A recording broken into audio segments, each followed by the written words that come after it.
উপোসের দিনগুলো বলো বা নিরামিষের দিনগুলো বলো, এই সাবুর লুচি যদি তোমরা একবার বানিয়ে খেয়ে ফেলো, তোমাদের কিন্তু আর অন্য কোনো কিছু খাবার এই দিনগুলোতে আর খেতে ইচ্ছা করবে না।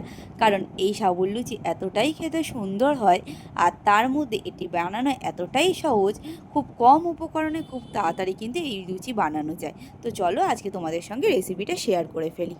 প্রথমেই আমি বলি, আমি কিছু ছোটো দানার সাবু নিয়ে এসেছিলাম।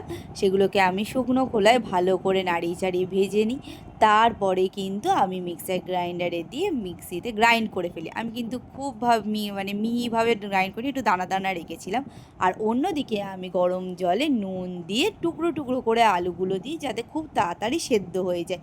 তো এই আলুগুলো কিন্তু খুব ভালো করে একটু সেদ্ধ করতে দিতে হবে, বেশ অনেকক্ষণ ধরে সেদ্ধ করতে হবে কিন্তু, যাতে খুব মিহিভাবে খুব সফটভাবে এগুলোকে তাড়াতাড়ি স্ম্যাশ করা যায়। সেই জন্য একটু বেশিক্ষণ ধরেই ফুটিয়েছিলাম। তারপরে ঠান্ডা জলে কিন্তু অনেকক্ষণ রেখে দিতে হবে, তাহলে কী হবে, আলুগুলো চটজলদি ঠান্ডা হয়ে যাবে। এবং ঠান্ডা হওয়ার পরে কিন্তু আমি একটা চামচের সাহায্যে আলুগুলোকে স্ম্যাশ করে নিচ্ছিলাম। যাদের স্ম্যাশার আছে তো খুবই ভালো, তারা স্ম্যাশার দিয়ে স্ম্যাশ করে নিয়ে, আর দরকার পড়লে হাত দিয়েও করতে পারো, কোনো অসুবিধা নেই।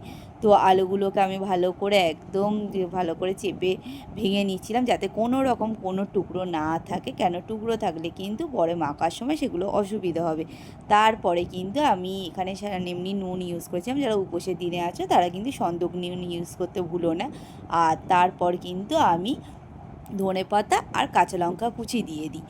আর সঙ্গে যাদের মনে হবে একটু জোয়ান দিয়েও আরও খেতে সুন্দর লাগে।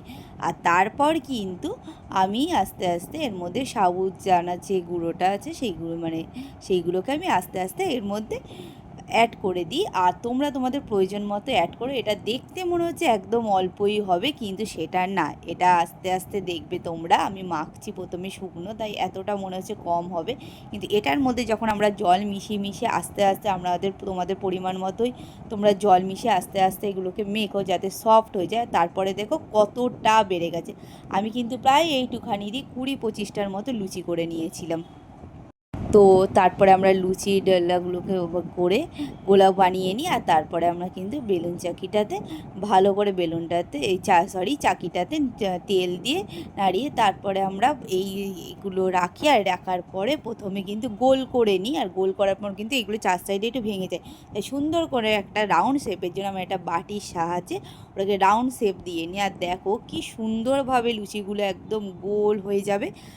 আর এই করে করে কিন্তু বেশ অনেকগুলো খুব তাড়াতাড়ি বেলা হয়ে যায়। শুধু মনে রাখতে হবে যখন বেলবে তখন কিন্তু খুব জোরে গায়ের চাপ দেবে না, হালকা হাতে বেলো।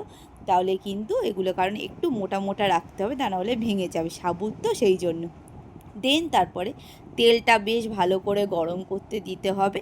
তেল গরম না হলে ছাড়লে কিন্তু ভেঙে যাবে। তেলটা বেশ ভালো করে গরম করার পরে এক এক করে দেবে। আর দেখবে এটা লুচির মতো খুব বেশি না ফুললেও হালকা ফুলছে।